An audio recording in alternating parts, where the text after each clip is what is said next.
Bon allez, ça y est, c'est le retour dans la salle de bain. Aujourd'hui, on passe à l'étape des bandes à joints. Donc, tu verras, hein, il n'y en a pas énormément à faire. Tu vois, j'en ai une ici, une dans l'angle, une là, tous mes angles extérieurs et j'en ai une au plafond, tu vois, qui fait comme ça.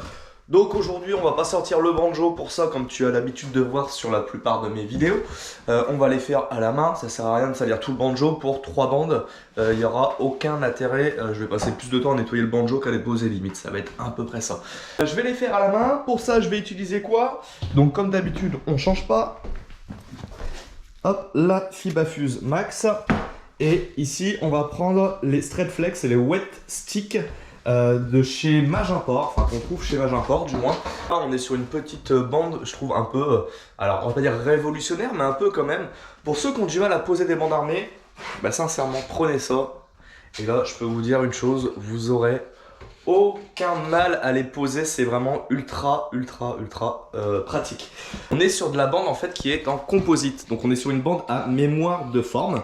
C'est un peu comme les thread flex que j'utilise d'habitude, sauf que là elles sont déjà préfaites, si tu veux, elles sont déjà à 90 et elles ont encore plus un gros avantage, c'est qu'elles sont avec une colle ici. Cette colle là tu la mouilles avec un vaporisateur ou une éponge, tu viens la mettre en place et elle colle déjà toute seule. Donc tu n'as pas t'embêter à, comme de la bande armée, à bien l'appuyer, à bien la tirer, à ce qu'elle fasse pas de bulle. Celle-ci, elle fera jamais de bulle, c'est impossible. Donc je te montrerai au moment de l'application parce que sur celle-ci c'est intéressant. Et puis après sur les autres, je t'ai encore jamais montré à la main. Je te montrerai sur une bande comment on fait pour coller tes bandes à joint à la main si tu n'as pas de banjo et que tu ne veux pas investir dedans. Donc écoute, là ce que je vais faire, première étape, je vais couper toutes mes bandes pour être tranquille. Je vais déjà les faire et puis comme ça je n'aurai plus qu'à les coller. Donc on va les coller avec le Perfect Joint que je t'ai déjà montré dans la chambre des garçons, CE78 en seau tout prêt, j'en ai pas beaucoup à faire. Donc je le fais en seau, j'ai pas envie de m'embêter à prendre ma poudre, la mélanger, etc. On va utiliser lisseuse de chez Mondelin et surtout ça, ce petit nouveau joujou là, qui est un chariot toujours pareil de chez Mondelin, qui te permet de poser ton seau dessus, de le faire rouler et surtout d'être à hauteur, de ne pas avoir besoin de t'abaisser pour aller chercher ton enduit. Tu poses ton seau dessus, tu es à hauteur et ça je trouve que c'est juste génial comme idée. Surtout quand je vais faire des chantiers où je serai en échasse, et ben j'aurai déjà mon seau à hauteur pour venir prendre mon enduit dedans et ça c'est plutôt cool.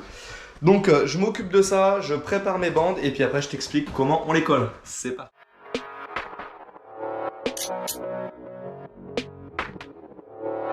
En papier ou celles-ci qui sont fibrées, c'est exactement la même chose. Donc tu viens prendre tout simplement ton enduit à joint. Tu fais une bonne texture, hein, pas trop dur, pas trop liquide, un bon entre-deux. Tu viens l'appliquer. Alors ça sert à rien d'en mettre trop non plus, parce que le but, ça va pas être de remplir tout de suite ton bord à main si d'enduit. Ce qu'il faut faire, c'est la poser, laisser sécher et seulement après venir la redoubler. Donc on y vient comme ça, appliquer l'enduit partout. Tu viens y prendre ta bande, tu la colles. Donc dans les bandes, tu feras attention, tu as toujours un sens sur les bandes à papier. Ça te fait un petit angle, un petit bourrelet en fait qui vient dépasser au milieu. Celui-ci, tu le rentres du côté du mur. Hop. Donc là, je viens mettre ma bande, je viens l'appliquer. Je la mets bien au centre de mon bord à minci, un maximum au centre.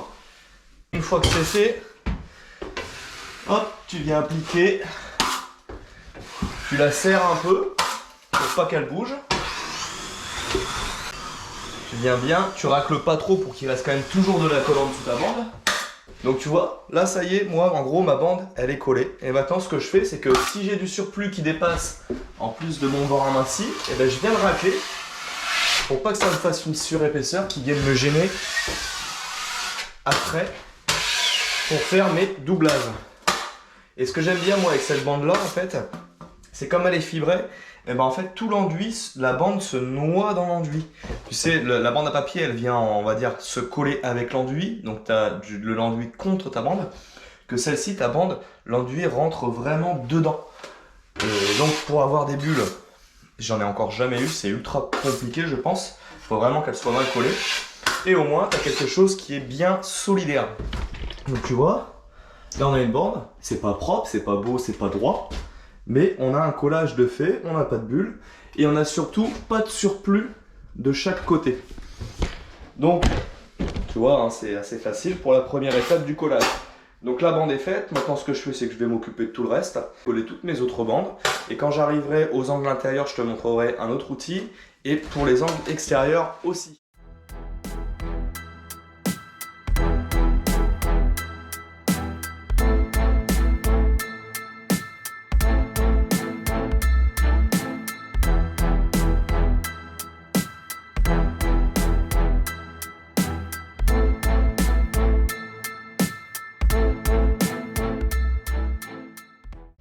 Donc maintenant que toutes les bandes sont collées, tu vois, j'ai préparé mon angle. Et pour venir appliquer mon angle, tu vois, je vais utiliser ça. C'est des petites roulettes, en fait, qui te forment un angle bien droit intérieur. Et ce qui va me permettre de pouvoir coller directement mes deux bords d'un coup. Donc en fait, la bande d'angle rentrant, c'est le cueilli. C'est une des plus difficiles à gérer parce que faut que tu l'appliques bien sans la creuser, sans la percer. Donc c'est toujours le côté un peu compliqué. Et du coup avec ce genre de petit outil là, tu vois, la petite perche, ça va super bien. Regarde, je vais te montrer. C'est vraiment très très simple. Tu viens mettre dedans, dans ton cueilli, tu roules et en roulant, tu viens bien appliquer ta bande des deux côtés, en haut et en bas. Et là tu as une bande en fait qui est déjà bien serrée. En fait le but c'est vraiment bien la serrer le long du mur. Hop, là on est tout bon. Et après on vient réutiliser un deuxième outil. Alors ça c'est vraiment quand tu peux t'équiper, hein. Hop, ça c'est un petit platoir qui va venir te lisser. Une fois qu'elle est collée, tu viens la lisser et racler tout le surplus d'enduit. Regarde, c'est pareil. On vient mettre bien dans l'angle, comme ça. Et là, tu appliques. Tu viens la serrer en fait. Hop. Tu le retournes. Tu fais pareil de l'autre côté. Et ce qui est mieux au banjo, ça c'est bien d'utiliser quand tu fais du banjo parce que tu vois là j'ai beaucoup de surplus de chaque côté en fait. Hop. Et voilà, j'ai beaucoup, donc ça je vais devoir le racler avec le couteau.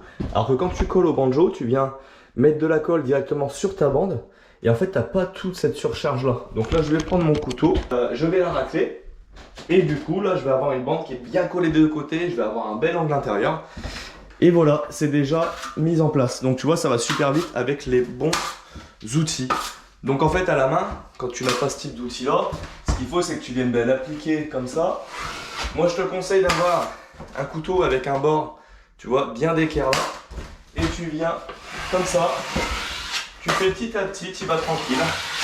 Hop, tu fais un petit part de cercle pour récupérer ton surplus d'enduit. Et surtout, tu vas pas trop vers le bord pour éviter de la creuser. Et là, tu vois, sinon, en vrai, j'ai juste à faire un petit coup comme ça. Et là, c'est bon. J'ai ma bande de collée. Bien à l'équerre, j'ai de la colle partout. Et il n'y a pas de risque, encore une fois, de bulle sur ce type de bande. Donc, ben, je répète la même étape sur tous les angles. Et puis, on recommence. Et après, on viendra faire les angles extérieurs.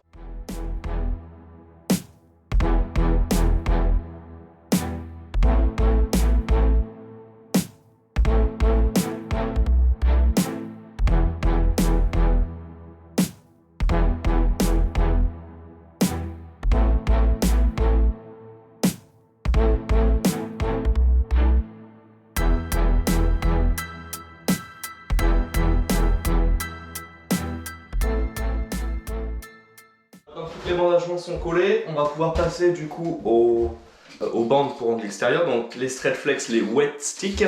Et bien celles-ci c'est qu'elles ont un recouvrement de 3,5 par 3,5, donc ça c'est plutôt cool parce que ça prend vraiment une bonne largeur. Donc je te montre, là tu vois si je pose ma bande, hop, elle tient pas. Donc on va mouiller ce petit filet de colle bleu qu'il y a sur toute la bande et je vais te montrer que ça colle. Donc le mieux c'est d'avoir un petit vaporiseur, c'est un petit pchit, mais je n'en ai pas là sur moi, donc je vais prendre une éponge. Faut pas trop à l'éponge, faut faire attention, faut vraiment juste mettre un coup parce que ce qu'il y a c'est que tu peux prendre des résidus de colle sur ton éponge et du coup la colle ne fera plus bien son effet. Donc tu vois, hop, j'ai collé, j'ai mis un peu d'eau, pardon. Avant de la coller, il faut faire attention qu'on n'ait pas d'angle qui rebique. Tu vois, sinon c'est pas grave. Tu lui redonnes la forme, vu qu'elle a la mémoire de forme. tu peux te permettre de lui donner une petite forme. Et hop, on vient l'appliquer, la coller bien partout. Et tu vois, elle tient toute seule. Donc on répète la même étape sur les grandes. Hop, un coup.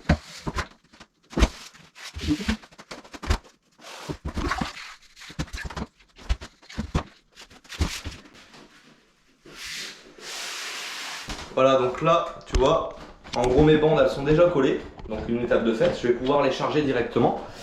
Et tu remarqueras qu'elles sont coupées à 45 degrés intérieurement et pas vers l'extérieur. Parce que comme c'est du composite, si tu le coupes comme ça, tu peux avoir tendance à ce que ça rebique tout seul. Donc en 45, et puis après à toi de travailler ton angle pour te faire un bel angle.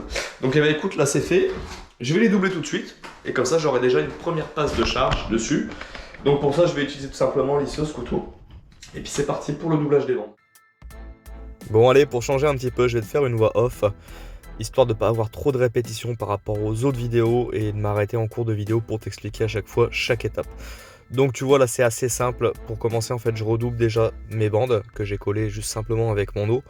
Donc je t'invite vraiment à aller chercher cette bande, la wet stick, si vraiment toi t'es pas à l'aise là-dessus. C'est plutôt sympa comme bande pour les débutants surtout.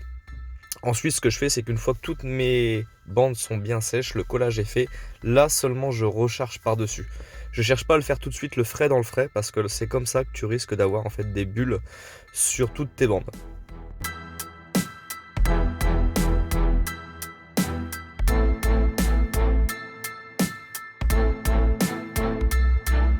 Ensuite, une fois que ta couche de charge est sèche, là tu peux encore redoubler une fois de plus tes bandes et tu regarderas une fois le séchage fait s'il y a vraiment besoin de remettre encore une couche ou pas par-dessus. Donc tu regardes tout simplement tes retraits.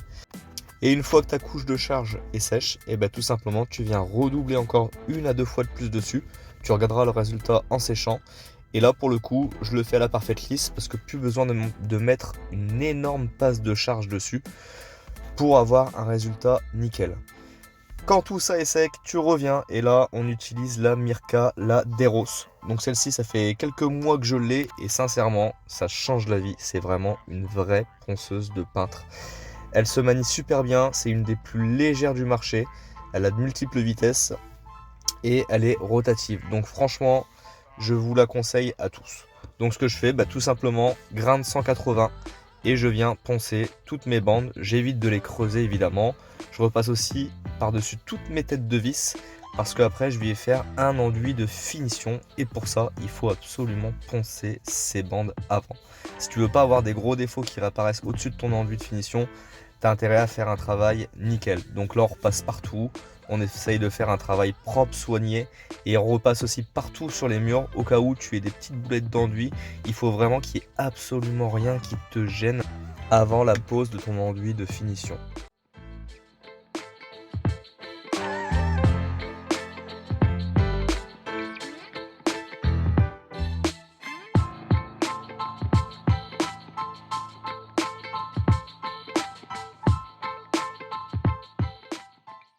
Et donc une fois que l'étape du ponçage est terminée, surtout tu aspires bien tes murs pour retirer un maximum de poussière et tu peux passer à l'étape de l'enduit de finition. La pièce n'était pas grande, j'ai voulu le faire sans le rouleau à enduire et au final, tu vois, même dans les petits raccoins, les petits murs, et en fait le rouleau, ça te permet vraiment d'avoir un résultat qui est juste nickel. Et une fois que c'est fait, tu recommences la même étape, tu viens reponcer tout ton enduit. Une fois que ton enduit est poncé et qu'il est sec, tu aspires et tu viens y faire aussi un coup de chiffon de microfibre avant de mettre ta peinture. C'est ultra important parce que même juste quand tu aspires tes murs, il restera toujours un peu de poussière dessus. Donc s'il te plaît, fais-moi plaisir, un petit coup de chiffon de microfibre humide, pas énormément mais un petit peu, et là tu verras. Tu vas récupérer vraiment tout le restant de poussière d'enduit qui peut rester sur tes murs. Et tu vas pouvoir avoir un travail propre et soigné avant la pose de ta peinture.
petit réservoir, lui, il est rempli. Donc une fois qu'il est rempli, ce qu'il faut que tu fasses, j'ai lu la notice. En fait, c'est la deuxième fois que je tourne la séquence parce qu'avant, je vais vous expliquer sans lire la notice. Donc là, je l'ai fait bien. Tu ouvres cette petite partie-là. Cette petite partie-là, alors tu viens mettre ici ton petit bouton vers le bas. Ici, tu ouvres le petit capuchon qui est là. Tu appuies dessus pour faire sortir toute l'air de ton réservoir, en fait. Une fois que tu vois de la matière, hop, qui commence à arriver en haut et qu'il n'y a plus d'air qui sort, tu viens le refermer. Tu laisses toujours ton bouton vers le bas pour l'amorçage. Tu tournes ta buse comme si elle était bouchée. Tu sais, quand elle est bouchée, tu la retournes, tu la mets à l'inverse pour pouvoir venir retirer le petit truc qui vient te boucher l'intérieur. Une fois que tu as fait ça, tu viens appuyer en laissant l'amorçage pour faire sortir toute l'air qu'il y a dedans. Une fois que c'est fait, tu la retournes, tu te mets en pulvérisation et là tu as de la peinture qui sort. Donc là on fait un essai. Voilà, on a un beau trait qui se forme. Tu vois, on n'a pas sur les côtés de bandes en plus. Donc là on sait qu'on a une belle pulvérisation. Ensuite tu as des réglages ici. Donc tu pars du minimum et après tu regardes ton réglage, lequel est le mieux. Ah, tu vois là on voit que c'est un peu juste. On va augmenter un peu. Et dès que tu as un trait de peinture qui lui est régulier, avec une bande bien large et surtout pas de petites arêtes en plus sur les côtés, et ben tu sais que tu peux y aller. Donc écoute, ça c'est fait, c'est prêt. On va regarder un petit peu avec un petit pot ce que ça donne, sachant qu'il a fallu quand même remplir toute la machine de peinture. Je pense qu'il va falloir que je le recharge au minimum une fois. Donc on va voir à ça. Donc là je vais mettre la protection. Pour la protection, je vais utiliser ce type de masque de chez Coverguard. Donc là je suis sur un test de leurs produits, en fait tout ce qui est EPI, vêtements de travail, casque anti-bruit, masque. Et là j'ai pris ça pour essayer, comme ça on a la visière intégrée, les filtres. Et là niveau respiration on est au top. Ne fais pas d'airless sans mettre de masque respiratoire. On parle pas d'un masque bleu là, on parle vraiment d'un masque avec des vraies cartouches. Parce que ben, forcément c'est volatile, donc tu risques d'en mettre un peu partout, ça risque de voler et surtout toi de les inhaler. Donc fais en sorte d'avoir toujours un masque avec toi lorsque tu fais ce genre de travaux. Donc là en plus ça va me protéger les yeux en même temps. Donc écoute, on fait d'une pierre deux coups. Et ben c'est parti, je vais du coup peindre tout ça avec l'Ultramax de chez Graco. Je te donnerai du coup mon ressenti juste après.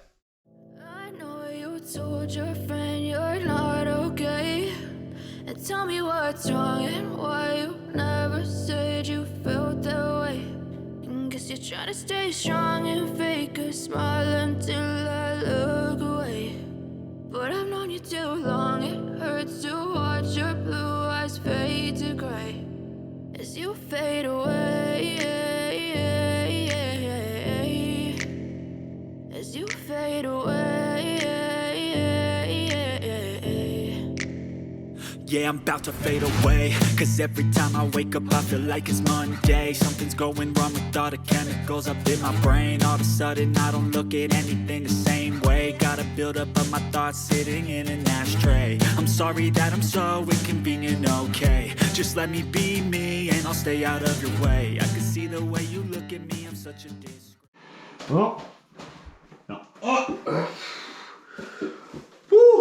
Bon bah ça y est, tout est peint. Ça m'a pris, je sais pas, 5 minutes. 5 minutes, tout est peint. J'ai rempli 2 fois le godet en tout. Sauf que la première fois, je l'avais pas rempli assez. Donc en gros, j'ai rechargé une seule fois le godet après la première fois. Ça a été très bien, sauf qu'à un moment, j'ai eu des petites boulettes. Ma peinture doit pas être assez filtrée. J'ai eu des petites boulettes, donc j'ai retourné ma buse pour la chasser. Et j'ai pris une petite patte de lapin. Je vais chercher une patte de lapin. Et j'ai mis tout de suite un petit coup pour estomper cette petite bulle là. Donc je vais aller nettoyer tout mon matériel et puis après on va revenir, je vais te montrer un petit peu ce que ça donne. Ou je vais essayer de te faire un tour maintenant tant que c'est pas complètement sec. Au moins tu vois un petit peu où on est passé. I never really asked to be brought into this place. You wanna love me? Well then baby I have a taste. All the highs and the lows, no you'll never be the same. I don't really wanna hurt you but I can't control the pain. If you're sticking by my side maybe we could be okay. Okay, maybe you could be the change I need today. I promise that I've never felt this way. I really hope that you. Bon, et ben maintenant il n'y a plus qu'à nettoyer tout le matériel. On va nettoyer le Graco parce que je le réutiliserai que demain. Donc bon gros nettoyage de ça, tu vois, du masque parce que tu vois, il y en a vraiment partout. Et la caméra. Enfin bref, donc allez, c'est parti, nettoyage. On se reprend tout à l'heure pour la reprise des petits défauts et des joints acryliques avant la peinture de finition. Bon, comme tu as pu voir, la peinture est terminée et c'est plutôt cool, le résultat est vraiment top. Donc là ça a bien séché, donc pas assez pour que je recouvre, mais assez pour que je refasse mes retouches.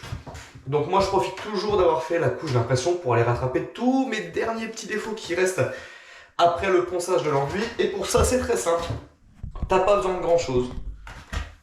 Une petite lampe qui éclaire bien pour faire lumière rasante.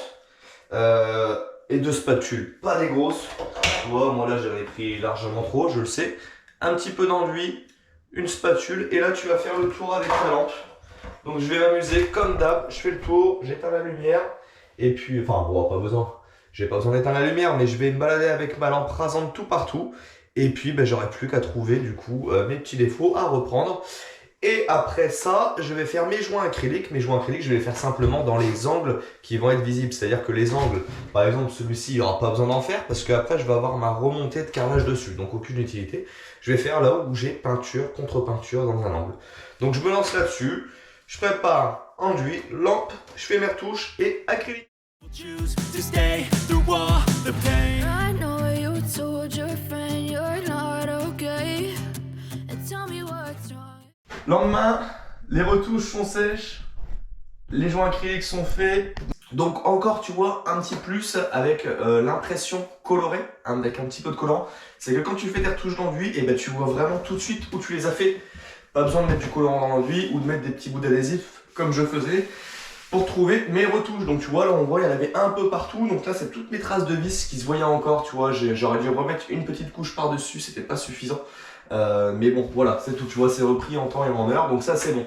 Donc maintenant ce que je vais faire c'est que je vais poncer tous les murs et tous les plafonds, mais de partout. Je vais remettre un petit coup histoire d'avoir un support vraiment bien propre, bien lisse.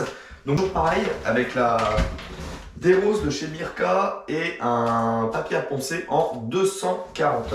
Donc bah, écoute, je me lance là-dessus, je fais mon petit tour, je reponce toutes mes retouches et en même temps l'impression, et puis il n'y a plus qu'à. Why you never said you felt that way? Guess you're trying to stay strong and fake a smile until I look away. But I've known you too long, it hurts to watch your blue eyes fade to gray as you fade away. As you fade away. As you fade away.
Sont enfin terminées.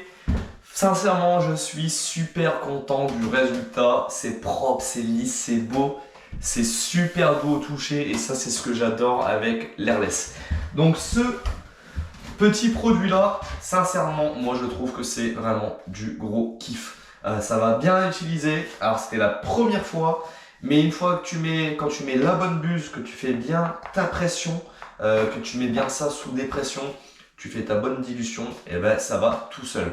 Comme l'Airless, le petit point négatif, mais ce qui est logique, c'est que tu as toujours une étape de préparation, donc de masquage. Là, après, ici, bon, j'avais pas grand chose à masquer, donc ça a été très bien et très rapide. Et le petit souci, c'est le nettoyage. Forcément, c'est toujours sale. Donc, tu vois, j'ai mis du WD-40 dessus et il ressort quand même très propre. Il y a juste des endroits où je peux pas trop aller atteindre. Mais ça, c'est hyper important. Si tu ne veux pas l'abîmer, nettoie-le bien. Donc moi, ce que j'ai fait, c'est que je l'ai rincé au moins 6 ou 7, 8 ou 10 fois avec le bac. Je remplissais le bac d'eau. Je faisais tourner le Graco, je le mettais en amorçage ici. Ce qui faisait que en fait, tout ce qu'il y avait dans le pistolet redescendait là, venait me ressalir mon eau. Je changeais l'eau, je recommençais ça. Je sortais mon eau, je le remettais là, je pulvérisais l'eau. Et j'ai fait ça quasiment 10 fois. Au moins jusqu'à ce que l'eau dans le pot reste claire et que l'eau sorte soit elle-même claire. Donc ça c'est très important, on est sur du bon matériel, mais ça reste quand même une petite pompe, ça reste assez fragile. On arrive à faire des airless sur batterie, ce qui est quand même juste incroyable. Mais voilà, il faut forcément en prendre soin. Retour, batterie 2 ampères, moi j'ai mis 2 couches de finition, hein. Je t'ai pas montré, je te l'ai montré que sur la première. Je voulais pas que ça soit trop répétitif, mais j'ai mis 2 couches et la batterie 2 ampères a tenu sur les 2 couches. Et il reste encore de la batterie, j'aurais pu faire largement les 3 couches avec. Ça reste une petite salle de bain, il n'y a pas beaucoup de surface. Tu dois avoir en gros 4, 8, allez t'as 10, 12 mètres carrés hein, au total, fois 3, 36, allez on va dire 35 mètres carrés avec une batterie sans problème. Donc ça c'est déjà un bon point. Tu vois, j'aurais pas mis la 6 ampères tout de suite, je serais allé rechercher une 2 ampères chargée. Tout simplement. Donc voilà, moi ça c'est vraiment le gros plus, c'est ça. Et ça, c'est top. Non, franchement, je suis super content. Donc, ça valait le coup de t'en parler, ça valait le coup de te montrer. Moi, je sais que ça va me suivre sur mes chantiers. Quand j'aurai des petits murs en couleur à faire, la porte. J'ai peint la porte aussi, j'ai mis une couche dessus. J'en ai profité que je l'avais. Au moins, le côté intérieur de la salle de bain. L'extérieur, je le ferai plus tard parce que je vais faire tous les travaux encore de l'autre côté. Mais au moins qu'on ait quelque chose de propre, même si je remets un coup par la suite dessus. Quand la salle de bain sera terminée, on aura une belle porte blanche. J'ai simplement mis une couche, je me suis pas trop pris la tête. Étape peinture terminée, on va arrêter l'épisode là-dessus. On va revenir, prochain épisode, ça sera sur le coulage du ragréage et toute l'étanchéité qui va avec, etc. etc. Tu vas voir, on va encore utiliser des super produits cool. La natte de désolidarisation pour le sol, étanche en même temps, des petites bandes. Enfin, tu vas voir, ça devrait, je pense, te plaire. Donc sur ce, j'espère que l'épisode vous a plu. N'oublie pas, ça c'est super important pour nous. Si ça t'a plu, laisse un petit like, ça ne coûte rien, t'appuies juste sur un petit bouton. Laisse un commentaire si tu veux en savoir plus aussi. S'il y a des questions auxquelles j'aurais pas répondu pendant l'épisode, je suis là pour y répondre à ce moment-là. Et puis si tu veux suivre mes chantiers au quotidien, je te le dis pas souvent, mais là je pense à te le dire. N'oublie pas d'aller sur mon compte Instagram, Alex Batio, c'est toujours la même chose. Et tu me verras au quotidien sur mes chantiers, en story, je te parle souvent de ce que je suis en train de faire au moment, comment je le fais, pourquoi. J'essaie de te donner des astuces aussi, en plus de celles de la maison sur YouTube. Donc sur ce, je vous remercie et je vous dis à dimanche prochain pour un nouvel épisode.